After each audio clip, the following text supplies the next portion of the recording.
we use a medication that's been very popular and in the news lately, which is the Semaglutide or the Ozempic. What's the deal with that stuff? So I lost a ton of weight on it. And I lost it during a time where I thought like, oh, I'm just old and I'm gonna have to accept being chunky. And cause I, thought I was doing everything right. And I worked out a lot. So that wasn't an issue. It was obviously my eating. I was overeating. And most people don't realize they overeat. We eat too much. We don't need that much food. Unless you are, a competitive bodybuilder or something, you have a purpose of building muscle and whatever, then yes, you got to eat a certain amount of food. The rest of us don't need to eat like that. So,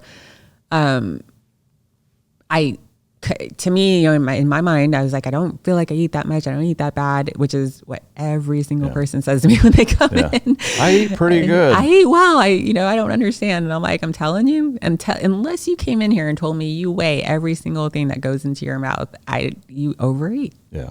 100%. I guarantee it. Yeah. Like you will, it is a very simple concept of less in, more out, right? You're going to lose weight. What's difficult is what does that look like for you?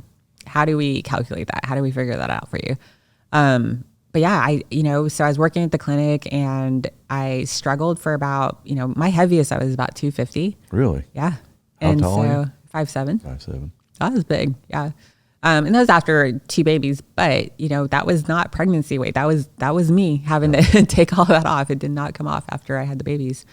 And I got down to about 170 on my own over about 6 years of, just chipping away at it. And then just got stuck there for about 5 years. And it's like, I felt like no matter what I did, I could not break. I would go down about 5 pounds and then shoot back up again. So I was working at this clinic and the doctor there wanted to incorporate, this is 21, and they wanted to incorporate this medication. And he wanted to trial it in-house first because he's like, I want to make sure it works before we like release it to the public. And so, of course, all of us were like, I'll try it, whatever. Yeah. And yeah, the first day. So they call it food noise, where you're thinking about food all the time. And I was one of those people. I could be talking to you thinking about what am I going to eat later? And then have a whole battle in my head about how I shouldn't eat that, but I want that. And I can't, like the whole bit, right? And they say it turns it off, which it does.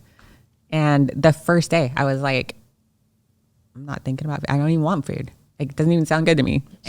So it basically just makes you not hungry and not even think about food. Yeah. Like it kills your appetite. It kills your appetite. And I remember thinking like, man, this is what people talk about when they lose their appetite, or, even like sick people, right? Yeah. I don't have because I always was like, how do you not have an appetite? Yeah. I always have an appetite. Love food. Yeah. So that's insulting. Yeah. I'm like, I don't understand. That concept doesn't even register in my head. And I was like, wow, this is what they talk about when they aren't hungry. Do you know how it actually does that? So it's so it does a couple of things. One, it's, so a lot of us are insulin resistant, right? Okay. Backing up, there's a lot of things that need to be debunked. I think it's now all over TikTok. It's, very popular because somebody in Hollywood said they used it and it just exploded in the last year or so. And with that comes the backlash, right? Well, this and this, and people are just picking it apart. And I'm like, one of the things they say, it's a new medication, we don't know the long-term effects. And in actuality, it's been out for over a decade, because the study started in 2012 or 13 with Ozempic, and it was meant for diabetic type 2. With the study population, so they got the FDA approval in 2016 for Ozempic. And with the study population, they noticed that they were all losing weight. And so they were like, okay, because that wasn't their intention. But they noticed all of their participants were dropping a bunch of weight. And so they're like, okay, we need to study this. Like, what's going on here? Yeah, it's like the Viagra accidental. Right, exactly. Yeah. So they did a separate study for weight loss. And sure enough, people are losing, I think it's like average 10 to 15% of their body weight. That's a lot. Yeah. Yeah. And they got the FDA approval for that purpose, which is Wegovy. Same manufacturer, same company, same medication, just different names for different purposes, right? Because the weight loss got approved in 21, everyone thinks it's a new medication. And I'm like, no, it's been out for, diabetics have been using this for a decade. Yeah. So that's, one of the things that's debunked. What it does is that, so insulin, so why for diabetics? So insulin resistance is kind of the thing for diabetes type 2.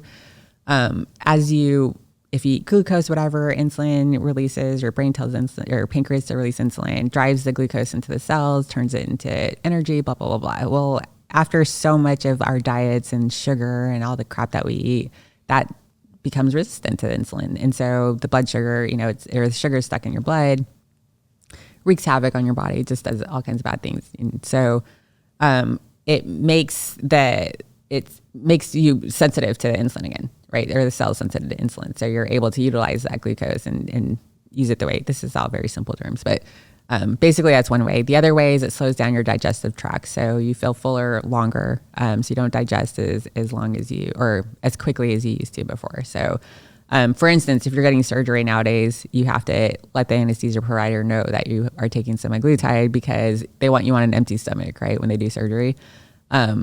If you fast the night before, most likely your stomach is still going to be somewhat full. So you have to be off of it for a couple of weeks before you have any type of surgery. So you're sure that your stomach is cleared. But yeah, so that's one of the ways is that it slows down the digestive tract and makes you fuller faster and longer. And so you don't get that feedback all the time that you're hungry. So 2 questions. One is there any brain chemistry mechanisms going on there, or is it purely physical? The GLP-1, you're getting really sciencey here. Yeah. But yeah, it's an antagonist. So apparently that peptide or that GLP-1 is one of the mechanisms that tells you that you're hungry, or it gives that feedback. And it's an antagonist of that. So I don't know if it's turning that off or what's going on there, but yeah, there is some involvement. Yeah. So it just quiets all of that. And it's crazy that The other question on the slowing of the digestion down, over the long term, I guess, well, let me take one step back. Is Ozempic something that you would take, like once you lose the weight, you kind of have to stay on it intermittently to stay there, or? No. So the way we approach it is, so that's one of the other backlashes. You're going to gain weight as soon as you're off it. Well, you're going to gain weight on anything you do if you don't change your mindset, right? So even if you had gastric bypass, there are a lot of people who gain all of their weight back after that. And that's a hefty surgery. That's not a in and out type of thing. It's supposed to be a process where you have to get nutrition counseling and all this stuff. Although I'm learning nowadays that there's a lot of shortcuts to all of that, which would probably explain why there's a pretty big failure rate with it. But a lot of those people gain the weight back because they never change those eating habits, right? They don't change the mindset. They go right back into what they were doing before that got them to where they are in the first place. And so a lot of these clinics or a lot of these people, if they're prescribing it, they're, okay, here's your drug and this is how you dose it. And then you're on your own. So there's no talk for nutrition, changing, getting to the root causes. What got you here in the first place? What are your habits? For me, night eating. And most women were night eaters.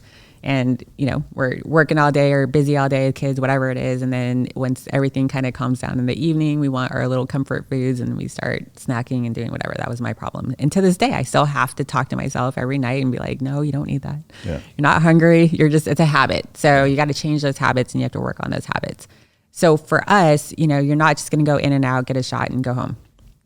Yeah, you'll probably lose weight. You'll lose it pretty rapidly. But with us, you come in, I sit down with you every single week. We talk about what's going on. What are you eating? We start, I started talking about nutrition right off the bat. Decreasing portion sizes is the biggest thing.